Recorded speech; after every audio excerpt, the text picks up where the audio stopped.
Welcome home, guys. It is time for our first mini pod with our new co-host, Bakari Sellers. And so, if you listen to this week's episode, we got into something. Bakari, you were making the point that Black men find it hard to breathe amidst Black girl magic. I don't want to misquote you. I'm gonna give you a chance. No.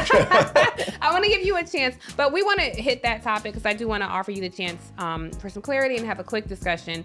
But we're also going to get to another topic that touches on Black conferences, Black businesses, and how we judge them perhaps unfairly. But before we get into that conversation, I did want to revisit this idea that Black men can't breathe. I think it's we were having a conversation about Stephen A. Smith and the transition and how that relates to like the thought.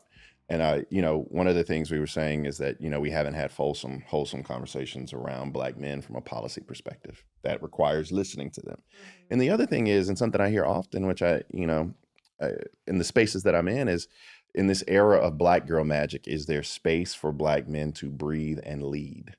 And there is this theory that is pervasive, I think, that, and I know my friend Andrew probably will say it ain't rooted in nothing. And that also may have some validity. I just don't want to discount the thought that during this period where we've seen this attention, and most of it is earned attention on Black women, their success, their educational achievement, entrepreneurial success, etc.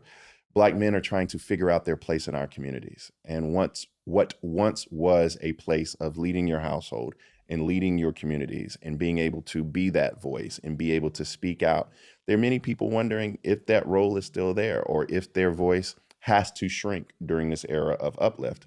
Now, I know the quick response that people will say is, oh, well, they can coexist. Like there's nobody pushing you out.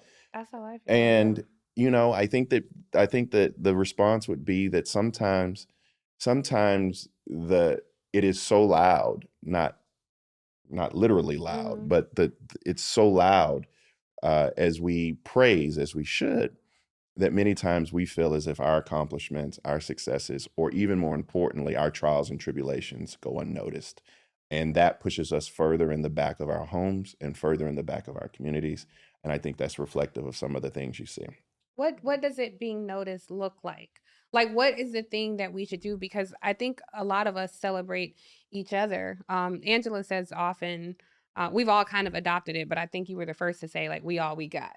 And sometimes that means... No, she definitely didn't create that. I did not create that. Okay, well, I gave her... That's like a team thing, Okay. In the context of this conversation, I gave Angela credit for it, but it was a popular saying. But I think in the context that we've said it, sometimes it's amongst our, girl group of machetes, we all we got.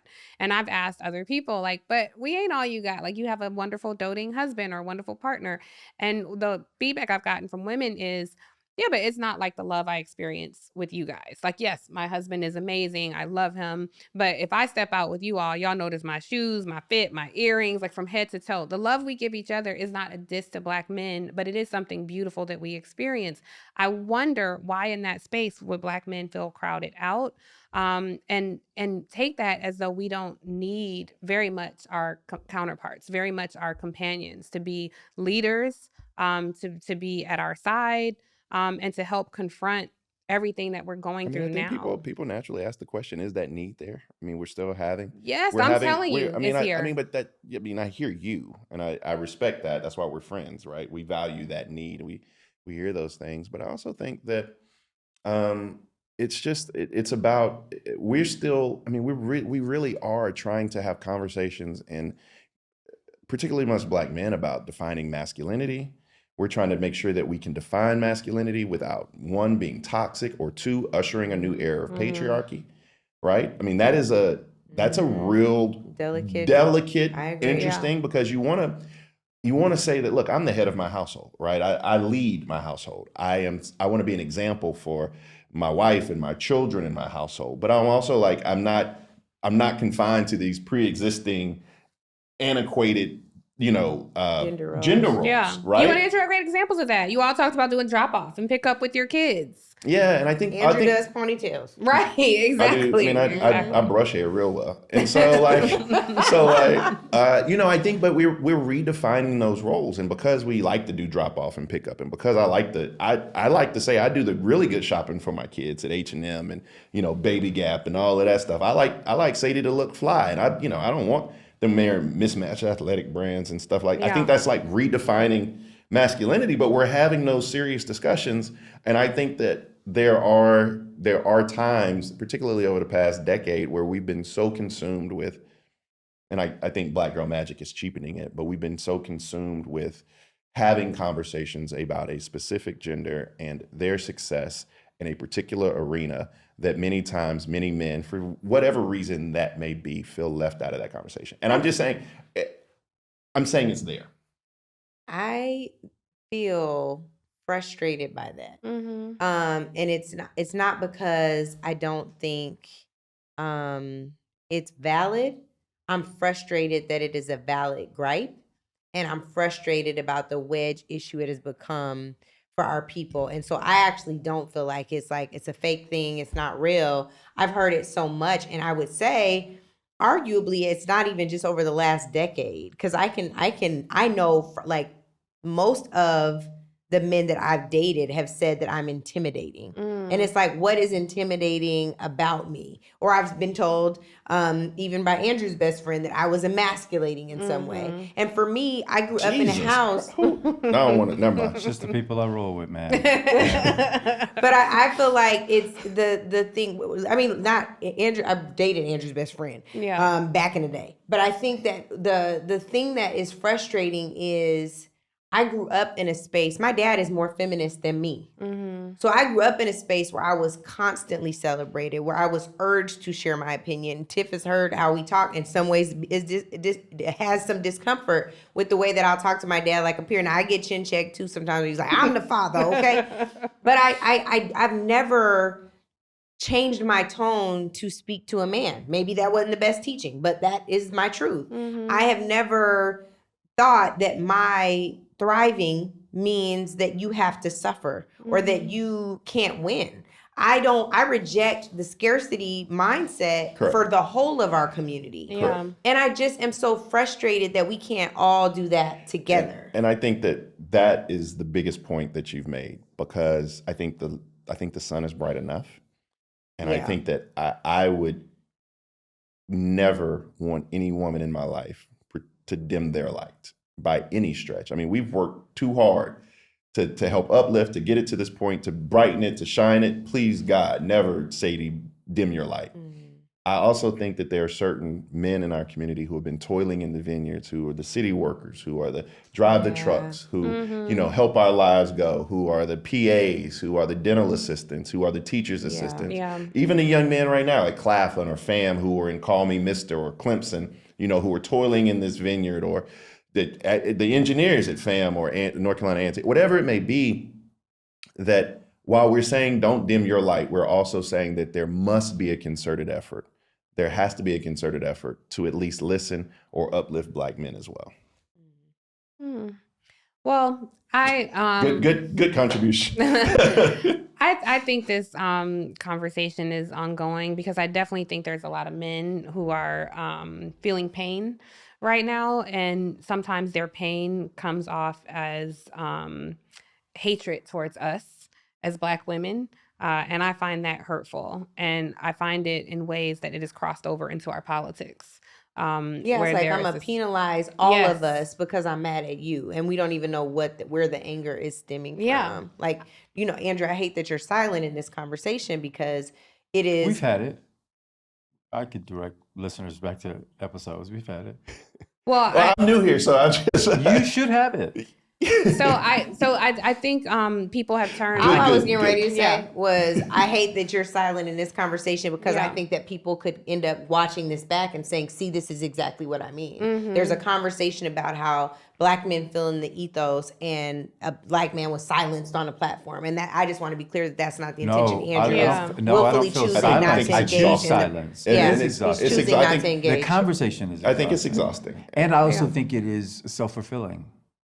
in a You lot of said ways. that. I In just don't know what that transparency for means. our viewers, Andrew did not want to talk about this. Yeah, but I don't but the- mind us talking about it. But the three of us proceeded with the conversation. But I didn't understand what you were saying when you were saying self-fulfilling, like what that means. I think for some reason it is said enough from Black women, some, that either out of jealousy or that a man is reacting the way he's reacting in response to the Black woman. And sometimes a man is reacting the way he's acting with no consideration for the Black woman. And that their feelings can be justified, can be real, can be hard come by, without them being in contrast to your celebration. I don't experience that. I just personally do not experience a rejection of any Black woman in my life because of her success. Correct. The men in my life don't measure whether or not they're worth anything by whether or not their woman is exalted more. I think it is more complex and more nuanced. And although it may make some feel good to believe that there's an army of men who are organized exclusively against Black women, I don't find that to be the case. What am I? So I don't want to offend men, and I I feel don't. like we're saying the same thing. In some ways, you are. Possible. In some ways, you are, but I do think there is a sliver of Black men who are the opposite of you, Andrew. There's going to be that. I mean, we're not a monolith, so Yeah, there is going to be that in the But I think, piggybacking on Andrew's point slightly, I think that when sometimes the response that we have to Black women is not because of Black women. Amen. And I think that one of the things that you said, Tiffany, was I think that, Black men take it out on us because of, and I think what Andrew and I are saying is that sometimes it's just hard. And maybe we're not equipped enough at that particular moment to manage expectation, emotion, all of those things. And the brunt of that is taken out on our partner. We live in highly segregated communities, or the people we interact with on a daily basis. However, Which is probably true in white households, we might conclude. we might conclude. And the story emanating from that isn't that white men hate white women. Correct.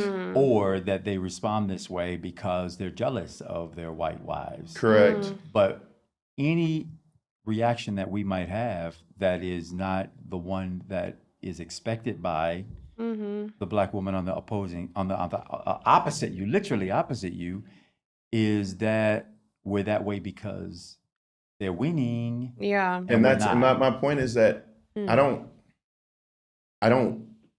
care. I don't care. I uplift your winning. I appreciate your winning, but there also has to be space for me. There does have to be space for you. And by the way, that you would expect there to be space for you even if she wasn't uplifted and in celebration moment.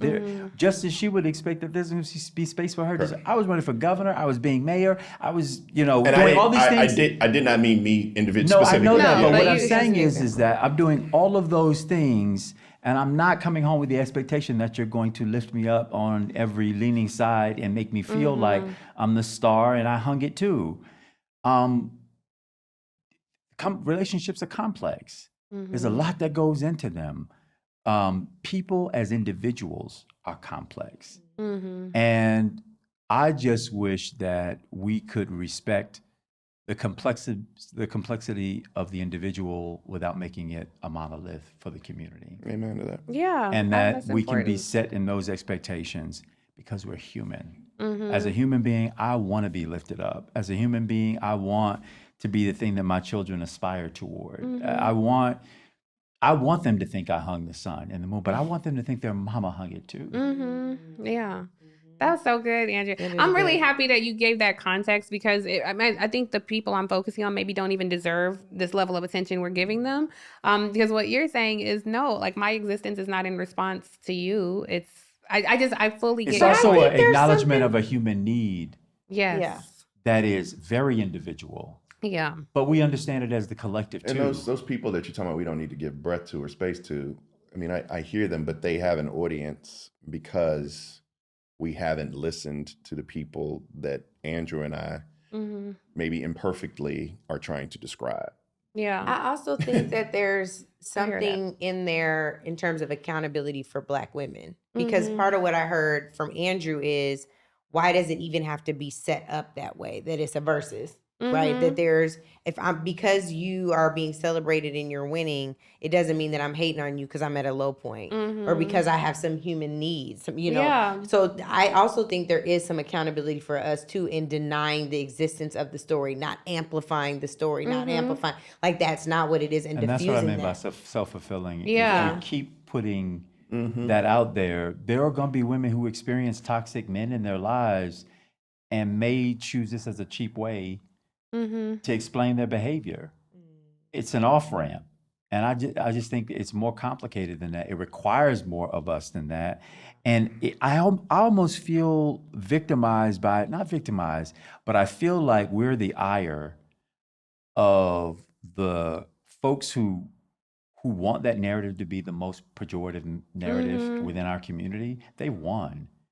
The whole last election with Kamala Harris as our nominee, we know that they have these China and foreign agents Russian agents they are studying us. They are looking at us. They want to know what creates ciphers within our community. And I'm not saying, please no, I'm not saying it's being generated by them and that it doesn't exist. No, what they take is what's real and exacerbate. And magnify it. They magnify it. They make it the experience of all of us, even if it's 10% of us. Or, so I'm not to say there are toxic people out there. I believe Stephen A. Smith is one of them. I believe he probably has an abject rejection of Black women's being successful, being raised as successful. I don't know the man. I can only read what I can read from him, which is, why you got so much heat for us? And I don't ever see you have heat for any. But the weird part about that is I don't see you anywhere. Like, I don't see you trying to meet the need of people that you are very quick to castigate, vilify, whatever that is. Yeah, so, I mean, like you ain't in the streets, right? And you don't have to be in the streets to do it. You could be just a loving goddaddy, this, that, and the third, or another, or just be, you know what, proud to see us represented. I don't know. I think what I was attempting to say, to kind of put a pin in it, is that I think that for a long period of time, there are a lot of needs of Black men that go unspoken because we are taught and conditioned to not speak them. And for better or worse, those needs go unspoken. They're not communicated, whether directly or indirectly, and those things manifest and they permeate a trauma, or they display a trauma, and that trauma is met with a stiff response, and nobody really ever asked the question, what's wrong? A stiff response that oftentimes I think gets curated by this narrative and the larger communities, like, oh, you mad at me because of that? Girl, I ain't mad at you. I hadn't thought about that thing, or whatever about. It's that, we used to have connection when I came home. And if you could read that something was off, you kind of followed up to figure it out. And I did the same because I know you that well. And now my need for your follow-up is interpreted as my rejection of your good day. Yes, yeah. Rather than that's the fact that I'm someplace, this is on a whole nother plane, and we used to be connected in that way. Right. And so, that's a community that's a community analysis, even as much as it could be a household. As much as it is, I mean it to be that's humbling, a harbinger to hear. for what's happening more broadly. So how do we fix it? Yeah. Stop perpetuating a narrative that doesn't represent all of us, and maybe interrogate the narrative more deeply at a more human level that I think can reflect something. I think the conversations that we're having amongst each other are okay, but the conversations you all have amongst yourselves and we have amongst us are even more important and more valuable. Agreed, which also means we have to throw off the yoke of some of that stuff. Correct. Like, we try. I mean, we have them, but they're surface or they're quick or they're non-existent. Yeah. But we have to be willing to do that just as much as you all have to be willing to go. And I believe that, by the way, I believe the narrative is as proliferative with Black men as it is with Black women. I think it's intended to be that way. I think there are factors in motion to keep that going so that we decide we're each other's enemies. And if you were our opponents, I wouldn't think of a better place to go than there to attack our us. loves. I couldn't think of a better place. Yeah, That's good. that's Well, protect humbling. Black love, y'all. Yes. Do we even have to go down this other path? I was gonna ask, do we have time, or do we want I to think save we this? should stop this one and go to Okay. another one if we. Okay, well, I do want to quickly get to this because this is something Angela brought up. So, do you want to frame this? Oh, we thought we would stop Let's this. close this one. Oh, never mind then, guys. Welcome home. Yeah, we're going to close this out. But before we close it out, I do just want to say thank you to Andrew and Bakari for your openness, vulnerability. It was learning for me and humbling for both But the of us. thanks goes both ways, right? The appreciation is that y'all can bring yourselves fully to the conversation through your own lived experience. You can even in the moment say, you know what, I might be measuring this by a couple of bad experiences that might inflate the size of that group. And we can also be honest enough to say, you ain't making it up. This exists. Let's just check how proliferated we think this thing is. And also don't. The compliment I have for you all is allowing me to make a comment like that. That's a big comment about a discussion that's not had often, and allowing the space for it to breathe. Sure. And the nuance. Because a lot of people, with the nuance, because a lot of people are like, man, we blah blah, and then you start Fighting. right back at each other's throat, Right back at which is where people want us to be. Well, So- we would And never it's fight our intentional. native land pod, Right. but we gonna fight to Of course end this not. show. Welcome home, y'all. Yeah, Welcome thank home. you guys for tuning in. And remember, you can catch our mini pods every Friday. Main episodes drop every Thursday. If you like what you saw, please share it, like, subscribe, and tell a friend. I also would love to hear from our viewers to hear their thoughts on this conversation. Yeah, what you learned, what your experiences are, and I'm sure this is something that we'll revisit in the future. So, welcome home, y'all.